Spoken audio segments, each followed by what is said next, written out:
Christmas Day ကြရင်ကျွန်တော်ပြဿနာအတူလေးလည်းလုပ်မယ်လို့ပြောတယ်အဲ့တော့တိုးချောင်းသားတွေပါတဲ့ခါလေးတိုးချောင်းသားဆိုတော့ကျွန်တော်တကယ်ချင်းတယောက်ရှိပါတယ်သူထောက်ပါလို့ပြောတယ်အကယ်လို့ညာတိမသိဘူးChristmas ရောက်လာပြီဆိုတော့ကျွန်တော်တို့နေမှာကျတော့ Christmas ပြဿနာတိုက်တယ်ဆိုပြောညတိုင်းသွားရအော်အဖေနဲ့အမေကလည်းငါတားလေးတော့ Christmas ဒီပြဿနာဒီမှာပါနေဆိုတော့ Christmas ညရောက်တဲ့အခါကျတော့အားပေးဖို့ကိုတားလေးကိုဘယ်နေရာမှာအများကြီးလို့မင်းကြီးကနေလာတာမဟုတ်ရင်လည်းဘာခုပညာရှိနေလားဆိုပြောတညလုံးသာကြည့်သွားတာသူ့သားကိုရှာလို့တွေ့ပြီအေးပြန်ရောက်တော့ထောက်ပါလေရောမင်းငါတို့ကိုပြောတော့ Christmas သွားတိုက်တယ်ဆိုပြီးဟိုဒီဇင်ဘာလ1ရက်နေ့ကနေညချပျောက်သွားတယ်ဘယ်ရောက်နေရလဲဟာမရလည်းကျွန်တော်ပါတယ်မင်းကငါမရှာလို့မတွေ့ဘူးဘယ်ရောက်နေလဲဆိုကျွန်တော်တိုးလို့တာလေဆောင်းဖြူနဲ့ချုပ်ကားတာကြောင့်တော့ဘယ်လိုလုပ်တွေ့မှာတော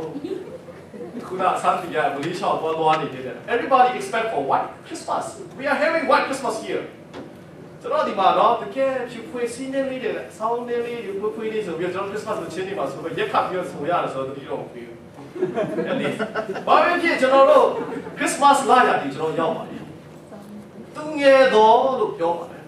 ်အဲ့တော့ဒီနေ့ကျွန်တော်ဘာကိုဖတ်ချင်လဲဆိုတော့အခန်းကြီးနဲ့ငယ်30ရှင်လုကာခရစ်ဝင်ကျမ်းကိုကျွန်တော်ဖတ်ချင်ပါတယ်ကောင်းကင်တမန်ကလည်းကြောက်ရွံ့ခြင်းမရှိကြနဲ့လူပေါင်းတို့ဒီအလွန်ဝမ်းမြောက်စရာတဲ့ဒင်းကိုတင်တို့ဒီငါဒီတင်တို့အားကြားပြောရ၏ယနေ့တွင်ဒါဝိဒ်၏မြို့၌သခင်ခရစ်တော်သည်ဘုလို့ကဲတင်သောအရှင်သည်တင်တို့အဖို့လုံးကဘွားမြင်ခြင်းကိုခံတော်မူ၏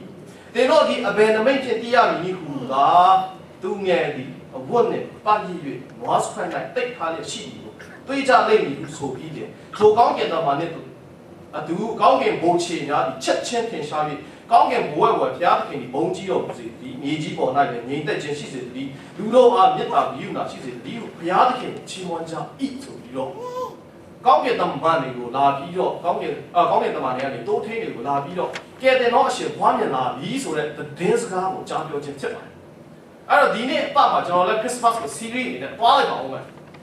ကျွန်တော်တို့အများအားဖြင့်ကြောက်ရွံ့ခြင်းမရှိကြကြားနေကြောက်ရွံ့ခြင်းမရှိကြနဲ့အားရလေးကိုကြောက်လည်းမကြောက်တော့တော့ဘာလို့ဖြစ်တော့ကဲအဲ့ဒါလေးကိုမတွားခင်ပါအဲ့ဒီကြောက်ရွံ့ခြင်းမရှိကြနဲ့နောက်ပါကြောက်ရွံ့ခြင်းမရှိကြနဲ့လာလိမ့်မယ်ကြောက်ရွံ့ခြင်းမရှိကြနဲ့ဆိုတဲ့ဟာကြီးကိုဖြစ်ပေါ်တော့အတွက်ကြွားရောက်လာတော့အရှင်အကြောင်းကိုကျွန်တော်ပထမဆုံးစဉ်းစားကြည့်ကြရအောင်အဲ့တော့ခေါင်းစဉ်က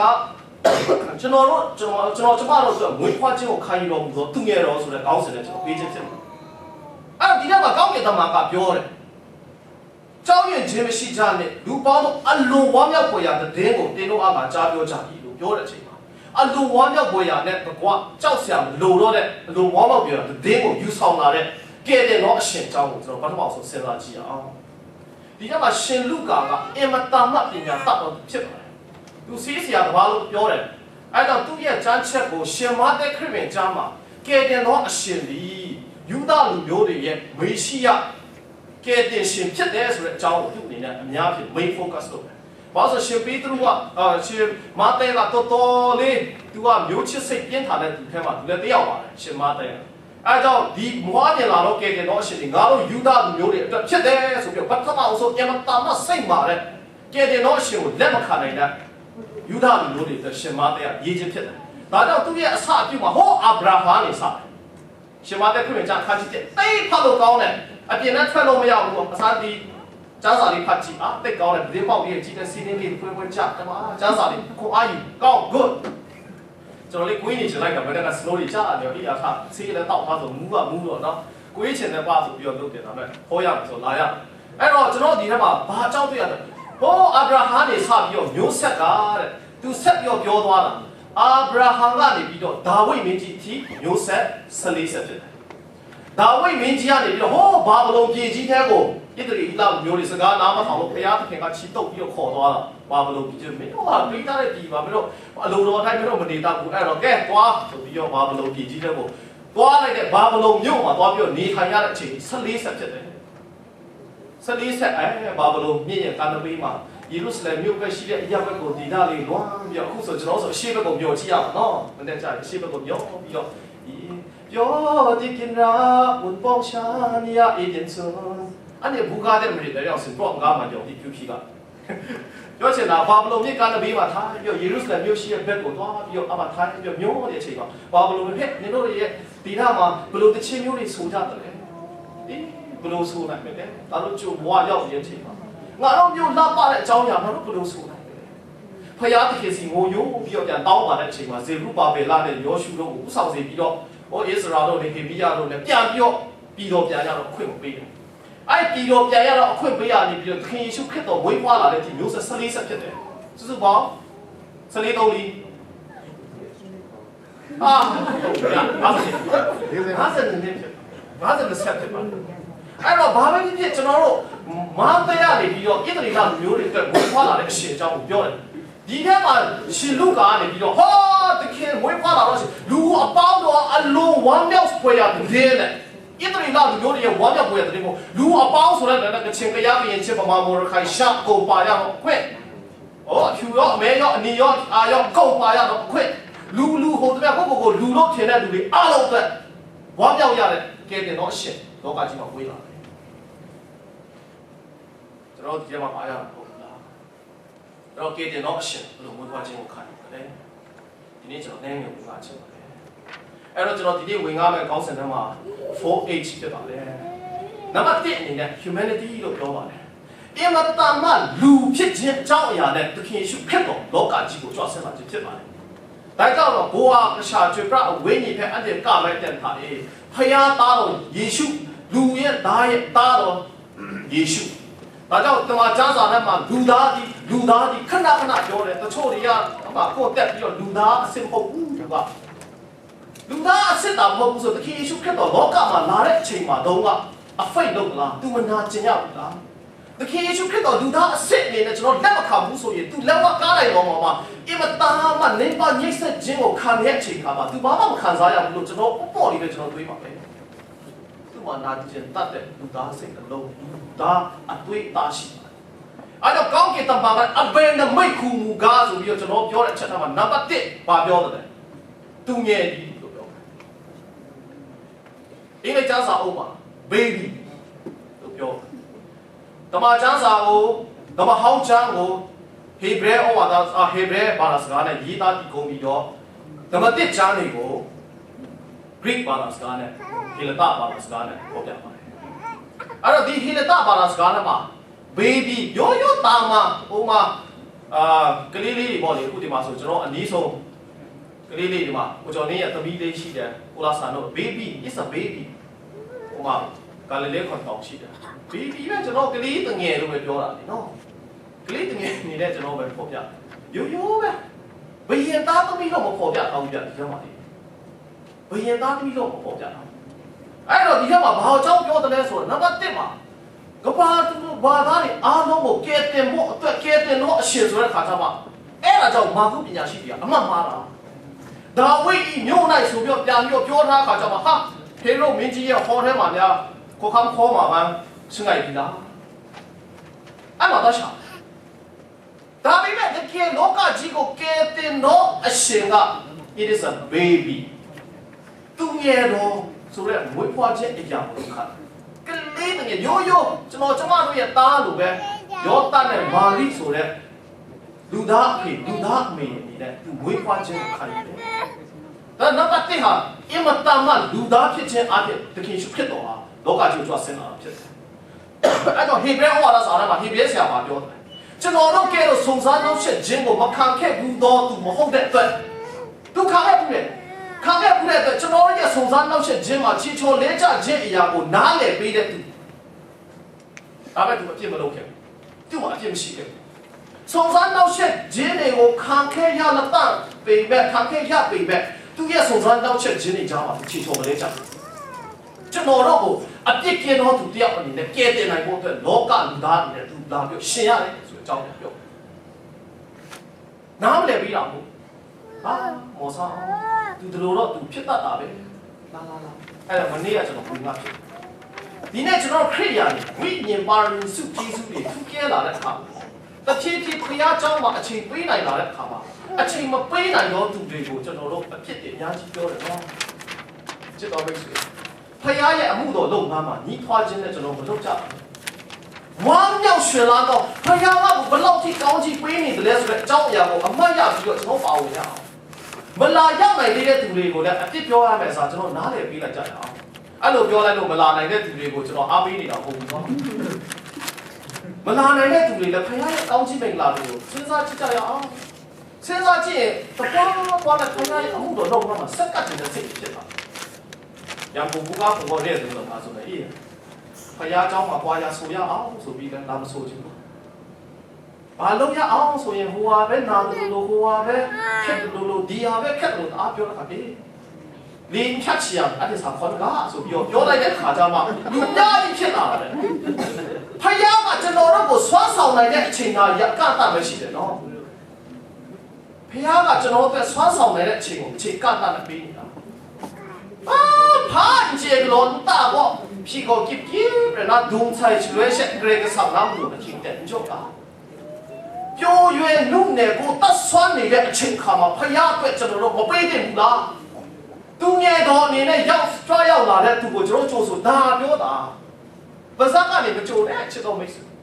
စိတ်နှလုံးအတွင်းတကားကိုဖွင့်ပြီးတော့စိတ်နှလုံးထဲမှာတိုးဝက်တယ်ဆိုတာဖယားအနေနဲ့ကျွန်တော်တွေးတော့တဲ့အရာအလုံးကိုခွာချပြီးတော့ဖယားတွေးတယ်လို့ကိုကျွန်တော်ဆက်ပြီးတော့တွေးချင်လာဒါမှကယ်တင်ခြင်းအမှန်ဖြစ်ပါတယ်ဒါမှခရစ်တော်၌လူတစ်ဖြစ်ခြင်းအမှန်ဖြစ်ပါတယ်နံပါတ်1ထဲမှာသူငယ်တော်အနေနဲ့ဆင်းလာတာသူဘလောက်ထိရိုးရိုးနဲ့ကျွန်တော်တို့ကဝီလျံနဲ့ခိတ်ပေါ့နော်အင်္ဂလန်ကမြင်းဆွေမင်းမျိုးတွေသားလေးယတနာကိုသူတို့ငွေနဲ့သားလာပြီးတာပြီးတော့ငွေတဲ့အချိန်ခါမှာကျွန်တော်ထင်ပါတယ်အင်္ဂလန်ရဲ့အေးခဲလာတဲ့စီးညနေကြားထဲမှာ homeless ဖြစ်နေတဲ့သူတွေအဲ့သားလေးကိုသွားပြီးတော့ပြည်ရင်သားဆိုအရင်ရှိပင်သားဆိုဒီနော်သွားပြီးတော့ကြည်နိုင်ချာမှာမဟုတ်ဘူးနော်ညမတာမထင်ပေါ်ကြောကြတဲ့လူတွေလာတွေ့မယ်ဆိုရင်တော့ဒီနန်းတော်တကားကြီးများဖွင့်ပြီးမလားမသိဘူးနော်ကျွန်တော်စဉ်းစားကြည့်လူသားရိုးတယောက်အနေနဲ့လူသားလည်းပါတော့မှအနိုင်ဆုံးအရာဒုတိယအချက်ပါပြောတယ်လေအဝတ်နဲ့ပါရည်ပဲဆိုတဲ့အခါမှာနံပါတ်1ကအော်ဆက်ပြောမယ်အဝတ်နဲ့ပါရည်ပဲဆိုတဲ့နေရာမှာဘာမှမတတ်နိုင်တော့တဲ့အရာ This is about humble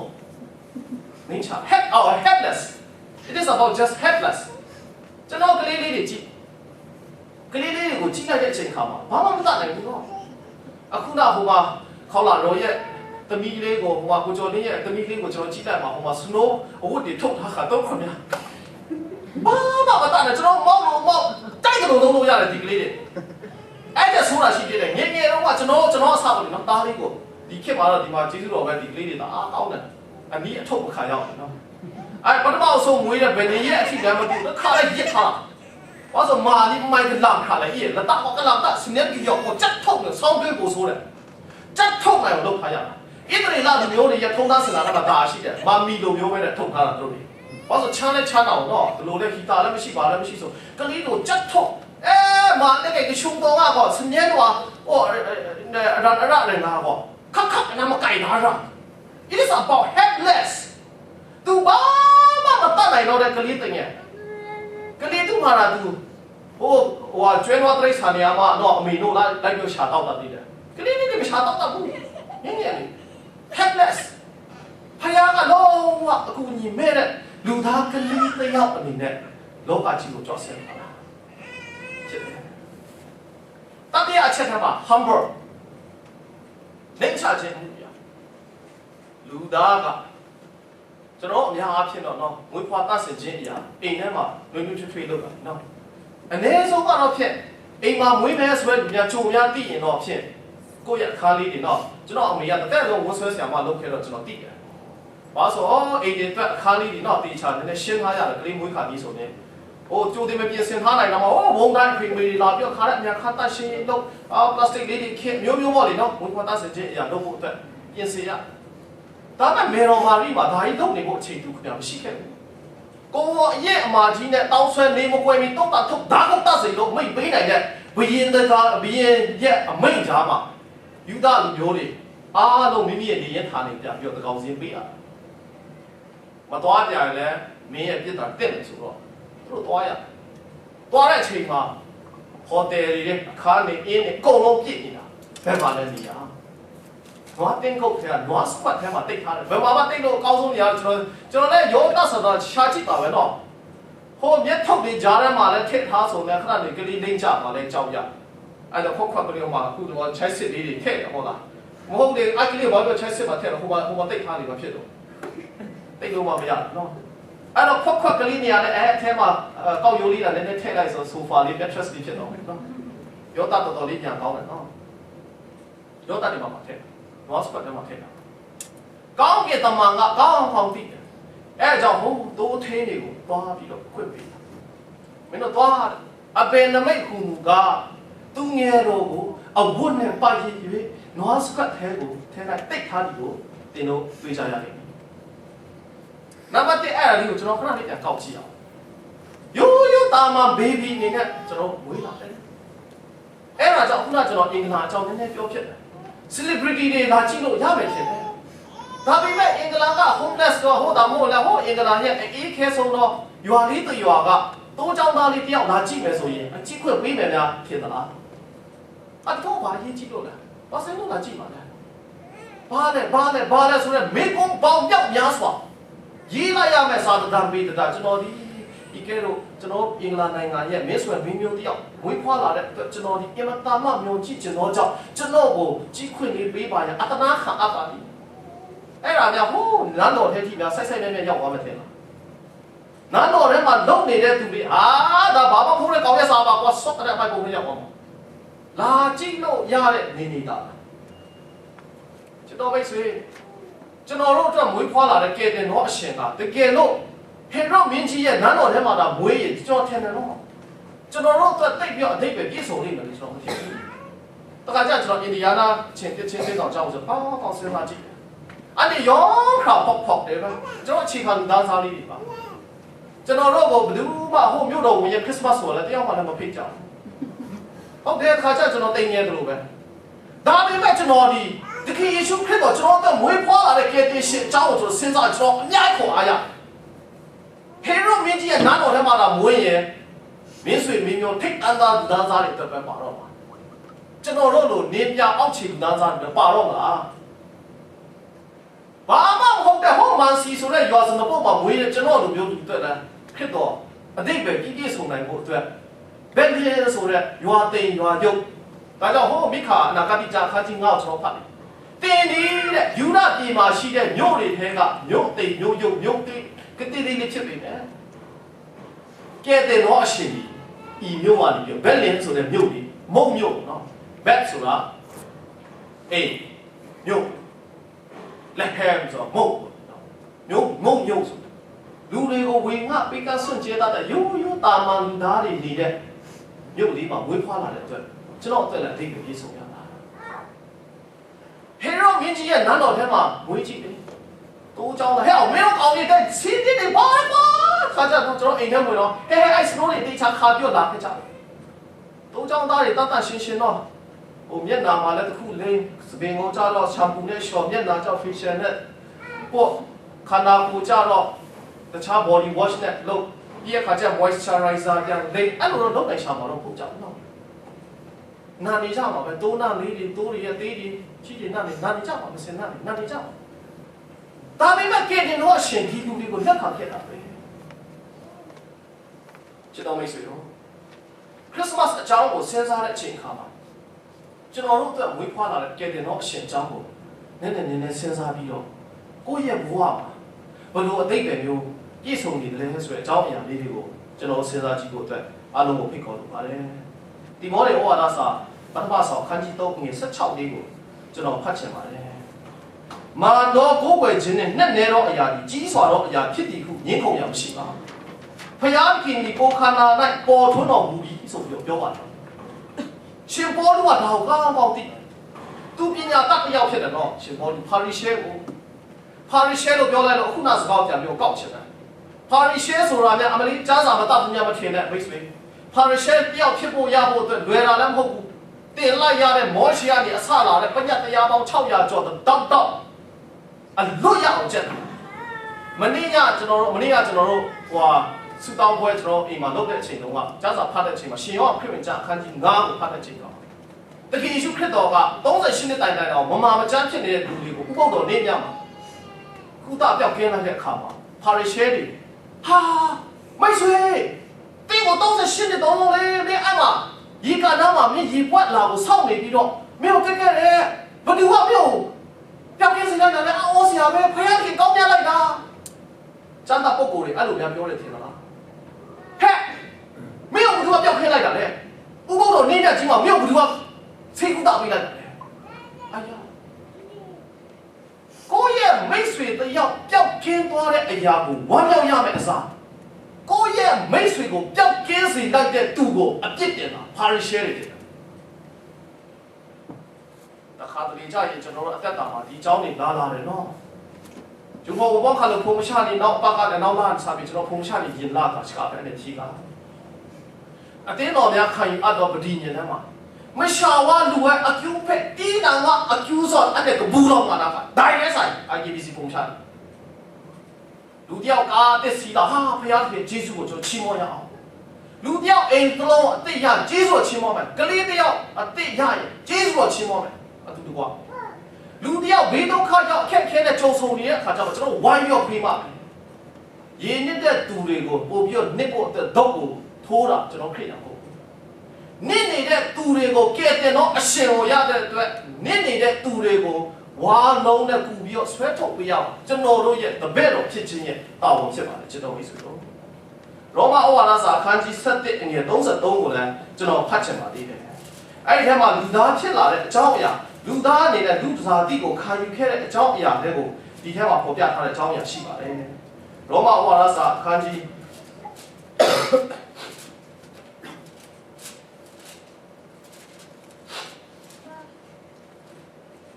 ရောမဩဝါဒစာအခန်းကြီး7အငယ်33ကို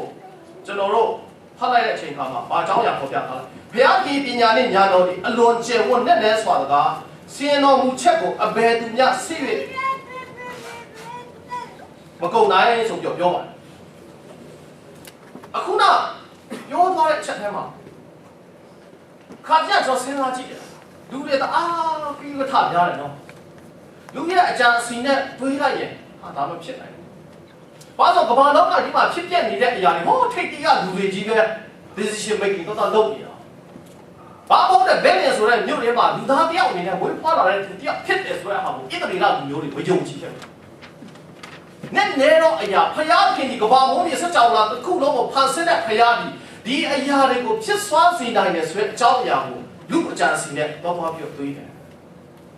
။ဒါကြောင့်ယုံကြည်ခြင်းဆိုတဲ့အရာကိုကျွန်တော်စဉ်းစားလိုက်မဖြစ်နိုင်တဲ့အရာကိုဖျားသခင်ပေးတော်မူသော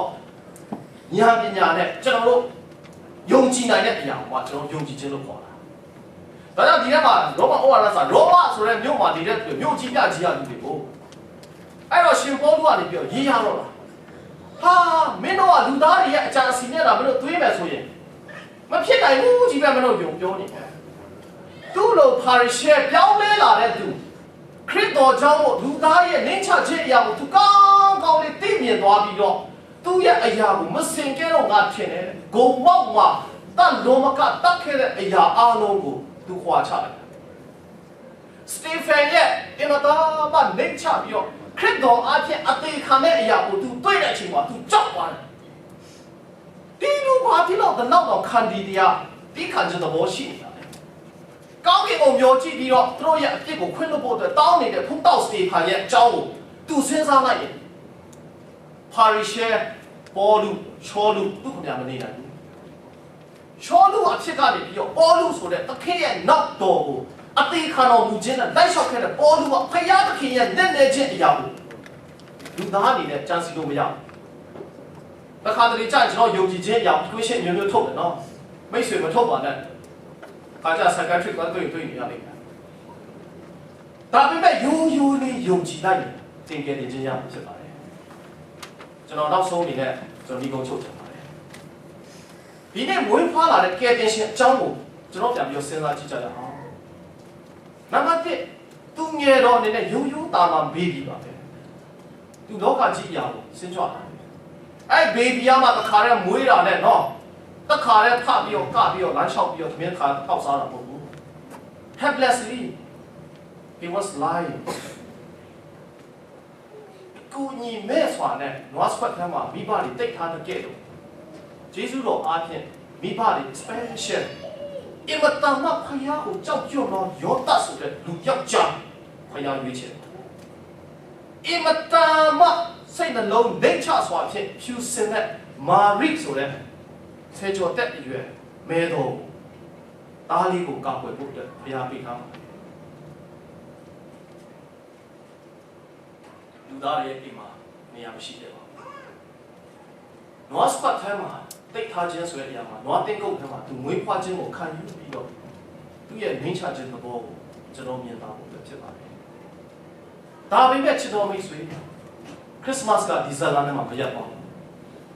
နောက်ပါမှာကြောက်ရွံ့ခြင်းမရှိဖို့အတွက်ကျွန်တော်တို့အားပေးဖို့မှာဖြစ်ပါတယ်ဒီလူသားဒီနွားတင်းကုတ်မှာမွေးဖွားခြင်းကိုနှိမ့်ချစွာခံယူခဲ့တဲ့သူဖြစ်တဲ့အတွက်လောကကြီးမှာကြီးတွေဒီငယ်သူငယ်တော်ကိုလာပြီးတော့ဖူးပေးရပါတယ်ပညာတတ်တော်သူတွေအတွက်လည်းအတိတ်တွေပြည့်စုံတော့သူငယ်တော်ဖြစ်ပါတယ်ကျွန်တော်တို့အဖေအမေဒီပဲလေးတွေရှိကြတယ်ဘာမှအကူအညီမဲ့နေတဲ့သူငယ်လေးကိုမွေးဖွားတန့်စင်ကျွေးမွေးဆောက်ရှောက်ပြုစုဖို့ပြောတော်ခဲ့တာယောသဆိုတဲ့ယုံကြည်သောလိုက်လျှောက်သောခင်ဗျားတဲ့ပုဂ္ဂိုလ်လားမာရိဆိုတဲ့မေတော်ရဲ့ဘဝအသက်တာမှာဖြူစင်ခြင်းအရာနဲ့ကိုယ့်ရဲ့ခင်ဗျားတွေကိုကောင်းမွန်စွာထောက်မှပေးနိုင်တဲ့နှိမ့်ချခြင်းသဘောကိုဆောင်တဲ့မိမပြိုမိမသားတစ်ယောက်ဟုတ်ပြီလားကျွန်တော်ဆက်ပြီးတော့ဖတ်လိုက်တယ်ဗျ။တမန်ကျမ်းစာသူငယ်အဆင့်အပြောနည်းနည်းလေးတက်တယ်။ရှေ့ရမြောက်တော့နေမှာအရေးဖြားလိချင်းမင်္ဂလာခိုင်ယူဒမျိုးတွေပုံစံဖြစ်ပါတယ်။ရှီမောင်ဆိုတဲ့ဘုရားကျောင်းမှာပဲမူထားနေတဲ့အသက်အရွယ်ပုံမင်းနေတဲ့ဘုယောဖက်ကြီးဟာဒီသားလေးကိုတွေးလိုက်တာနဲ့သူခင်ဗျာဘာပြောရှာလဲလောကကြီးအားလုံးကဘာသူမျိုးအပေါင်းကိုကဲတင်လောကဲတင်ရှင်ကိုယနေ့ငါဖူးတွေ့ခွင့်ရလိုက်ပါပြီဆိုပြီးတော့သူငယ်တော်ယေရှုကိုရင်ခွင်လေးမှာပိုက်ပြီးတော့ကောင်းချီးပေးပါတယ်အာနာဆိုတဲ့အမျိုးသမီးကြီး84နှစ်တိုင်တိုင်ရှိပါပြီသူငယ်တော်ယေရှုကိုတွေးလိုက်တာနဲ့ဖယားသခင်ရဲ့ဂုဏ်ကျေးဇူးတော်အဆုံးကိုချီးမွမ်းဖို့အတွက်ဗိမာန်တော်ထဲမှာဝင်သွားပြီးတော့ကျေးဇူးတော်ချီးမွမ်းတယ်အသက်အရွယ်ပုံမင်းနေပြီဖြစ်တဲ့တက်ကြီးရွယ်ကိုတွေတက်ရောအတိတ်ပဲပြည့်စုံတဲ့သူငယ်တော်မဟုတ်ဘူးလားချစ်တော်မိတ်ဆွေကဘာကြီးမှာပညာကအဓိကဆိုပြီးတော့ဒါပြောလိုက်မယ်ဆိုရင်သခင်ဖယားကဆရာတယောက်ကိုလောကကြီးကိုစီတော့မှာပါကဘာလောကကြီးမှာငွေကြီးဥစ္စာသားနဲ့အရေးကြီးဆုံးတာဆိုရင်ငွေတွေကိုအရှံပဲဝင်ငါလို့ပေးနိုင်မဲ့ဘာတစ်ခေတယောက်ကိုများလောကကြီးကိုစေလို့မလားမသိဘူးနော်ချစ်တော်မိတ်ဆွေလူတွေလိုအပ်နေတာအဖြစ်ကိုယ့်ရဲ့ဒုက္ခဒုက္ခတွေကြားမှာခံစားနေရတဲ့စိတ်ချစ်ချက်တွေဝမ်းနည်းမှုကြေကွဲမှုဖိနှိပ်ခါရတဲ့အရာတွေဘေးဖယ်မှာကျင်ထားခြင်းခါရတဲ့အရာဒီထက်ပိုပြီးတော့ဒီဒုက္ခဒုက္ခတွေကြားထဲမှာတော်တော်အရေးဘာမှမစွမ်းဆိုင်ဘူးယေရုရှလင်ဗိမာန်တော်မှာရစ်ပူဇော်ဖို့အတွက်ငွေလည်းမရှိတတိယကျွေတွေရဲ့အိုးအလူရဲ့ရစ်ပူဇော်နေတဲ့ဂုံပညာအတွက်ပူဇော်နေတဲ့ကြားမှာဘလို့များတိုးနိုင်ပါတမလုံးအရေးဘလို့စိတ်ချတယ်ဒီတမလုံးအရေးတွေစိတ်ချမှုပေးနိုင်ဖို့အတွက်ကဲတင်တော့အရှင်လောကကြီးကိုကြွားဆင်းလာခြင်းဖြစ်ပါတယ်မွေးဖွားခြင်းကိုခံယူတော့ပြန်ဖြစ်ပါတယ်အဲ့တော့ခုနအဒီရနေပြီးတော့ဒီမှာ Praise and Worship ဆောင်တယ်